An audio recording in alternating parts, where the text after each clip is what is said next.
लाखों करोड़ों दरूद व सलाम हो मोहम्मद सल्लल्लाहु अलैहि वसल्लम पर और उनकी आल पर। अल्लाह पाक की तमाम रहमतें और नेमतें नाजिल हों मेरे तमाम देखने वाले और सुनने वाले नाजरीन पर। अस्सलामु अलैकुम वरहमतुल्लाहि व बरकातुहू। नाजरीन, मेरी कोशिश है कि मैं जो भी बयान करूँ वो कुरान पाक और हदीस से साबित हो। कोई भी चीज़ कुरान पाक और हदीस से हट कर ना हो।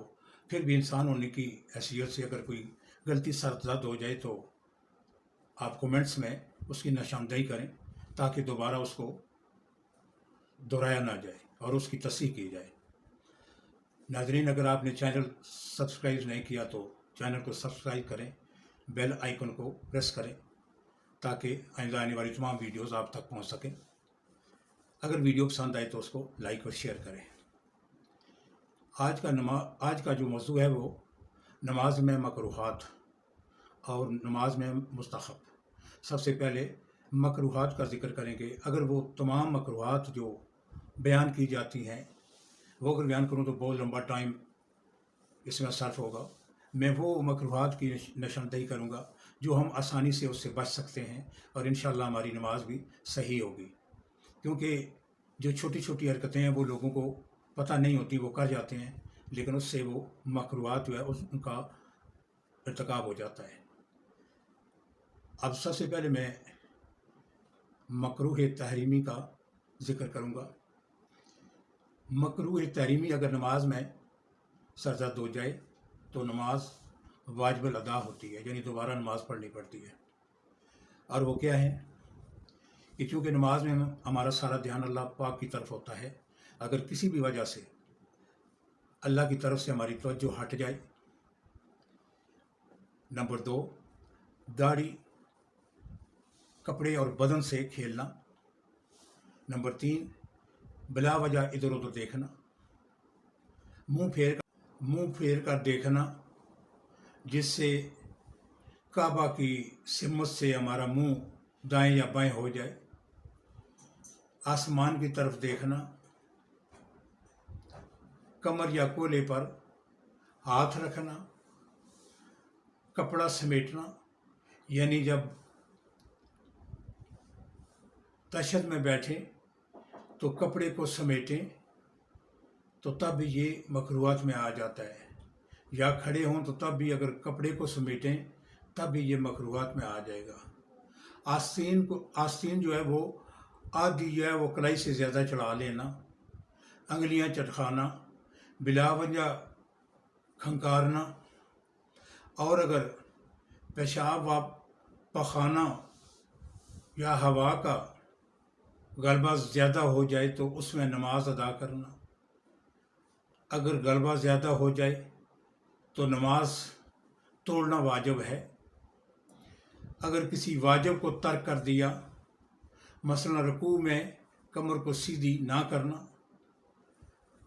कादा या जलसे में सीधा होने से पहले सजदा कर लेना, सिर्फ चादर या सलवार में नमाज अदा करना, चलते हुए तकबीर तहरीमा पढ़ना, इमाम को किसी आने वाले की खातर नमाज को बिला वजह लंबी करना और जूड़ा बांधना, ये नमाज को फासद कर देता है, यानी नमाज दोबारा अदा करनी होगी। मकरूह तहरीमी का इर्तिकाब करीब हराम होता है। इस पर अमल जायज़ नहीं है। बसा औक़ात नमाज वाजिब अदा हो जाती है, वाजिबुल अदा हो जाती है, लेकिन सवाब में कमी आती है। इसी तरह रोज़ा के दौरान मकरूह तहरीमी के इर्तिकाब से सवाब में कमी आ जाती है। रोज़ा तो सही हो जाता है लेकिन रोज़े में सवाब कम हो जाता है और कज़ा ज़रूरी नहीं है। मकरूह तंज़ीही इसका इतलाक़ खिलाफ़ उला पर होता है। इर्तिकाब से गुनाह लाज़िम नहीं होता, लेकिन बचने से सवाब बहुत ज़्यादा बढ़ जाता है। तो नाज़रीन, ये तो मकरूहात थी। अब मैं आपको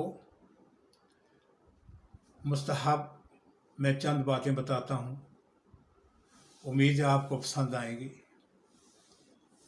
जहाँ हम नमाज़ पढ़ते हैं, क़याम में सज्दा की जगह पर नज़र रखना, रुकू में कदमों की जगह पर निगाह हो, सजदा में नाक ज़मीन पर रखना, क़ादा में नज़र गोद पर हो, सलाम दोनों कंधों की तरफ निगाह रख के करना, यानी दाएं और बाएं कंधे की तरफ नज़र होना। अगर जमाई आ जाए तो दाएं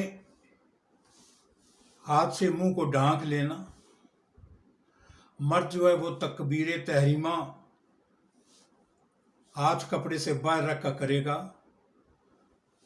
और औरत जो है वो तकबीर तहरीमा हाथ कपड़े के अंदर रख कर वो हाथ बांधेगी।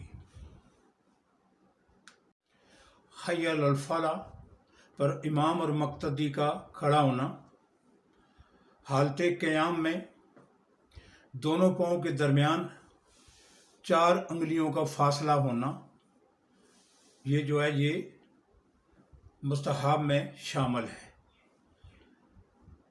नाज़रीन, आज छोटी सी वीडियो बनाई है।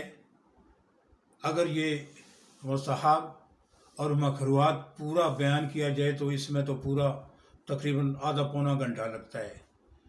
तो आपके कीमती वक्त की वजह से इसको शॉर्ट सी वीडियो बनाई है। अगर आपको पसंद आए तो लाइक और शेयर करें, चैनल को सब्सक्राइब करें, और अगर गलती हो जाए तो निशानदेही करें कमेंट्स में। अस्सलामु अलैकुम वरहमतुल्लाहि वबरकातुहू।